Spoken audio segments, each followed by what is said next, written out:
Hey,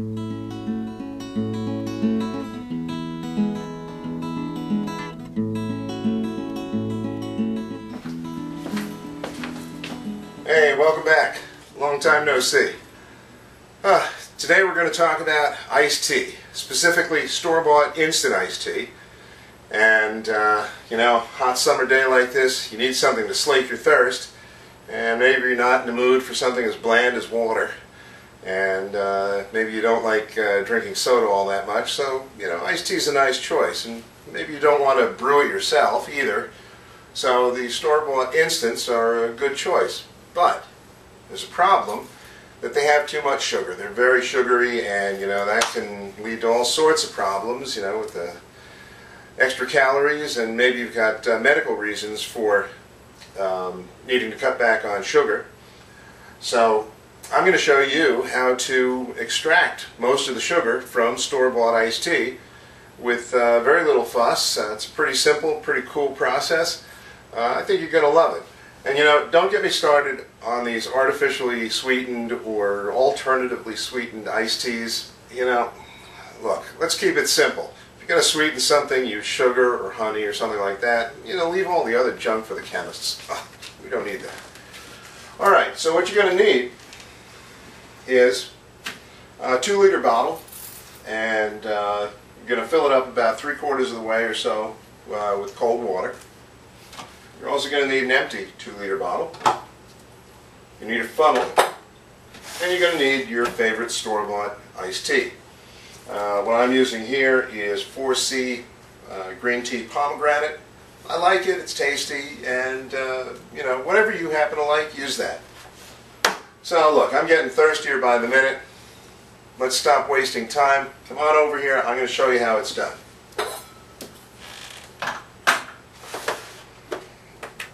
Okay, so here we go. I've got the funnel in the bottle, and we're ready to start pouring the iced tea mix. Now the recipe on the can tells me I should use 4 scoops of iced tea, so that's what I'm using. I'm going to use 4 scoops. And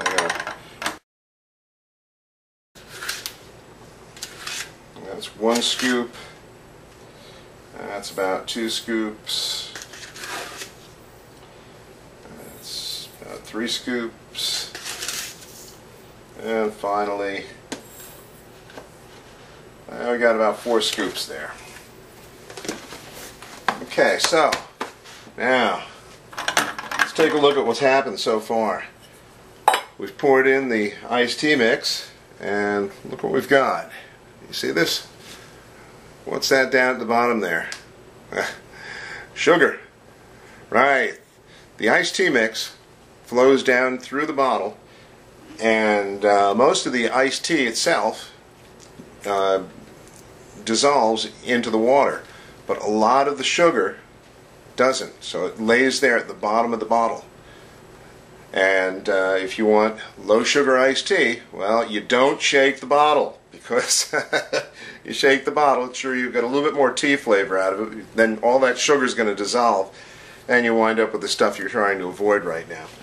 Okay, so now what we're ready to do is we're going to pour out the iced tea from this bottle, and we're going to leave all the sugar here, or as much of it as we can, in the bottle.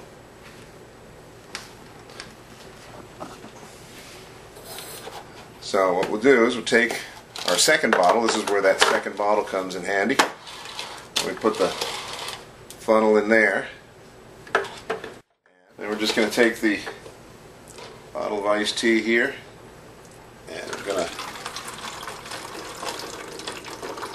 pour out all of this iced tea that we just made into our second bottle. And as you get closer to the end here, you're going to notice that the sugar is creeping up toward the mouth of the bottle, and you want to avoid as much of that sugar as you can. So you're going to pour it a little bit more slowly, and as you get up toward the end, you're probably going to just stop with a little bit of tea left in your bottle, because you don't want to have any of that extra sugar creeping in there. So there we go. Look at that. All this sugar down the side here and all this sludgy sugar down at the bottom in there. Ugh, boy, better in the bottle than in me, I'll tell you that. Okay, and then in our other bottle, what we've got is a regular nice bottle of iced tea with a lot less sugar. It's going to have a little bit in there, so it's going to have a slightly sweet taste, but that's good. It's refreshing, and the sugar makes it a little bit more interesting, but it's not as bad as it was. And there you have it. I've topped off the second bottle now with a little cold water and some ice just to chill it down a little bit more. My first bottle has all that sugar in it, and I guess I could find a way to use that sugar for something, or I can just pour it down the sink and be done with it. But for right now, I'm just going to pour myself out a nice cold glass of the iced tea that I just made and take care of this thirst. Oh man, that's good. It's nice, clean, light, got a little sweetness to it, very refreshing. And you know, if it's not quite as strong as you'd like it, well, you can always use a few more scoops of the iced tea mix. Just remember, don't shake the bottle, and most of that sugar is going to settle to the bottom, so you'll have a stronger tasting glass of iced tea, and again, with a lot less sugar. So there you go. That's it for today. Enjoy the summer, stay cool, and I'll see you next time. Take care.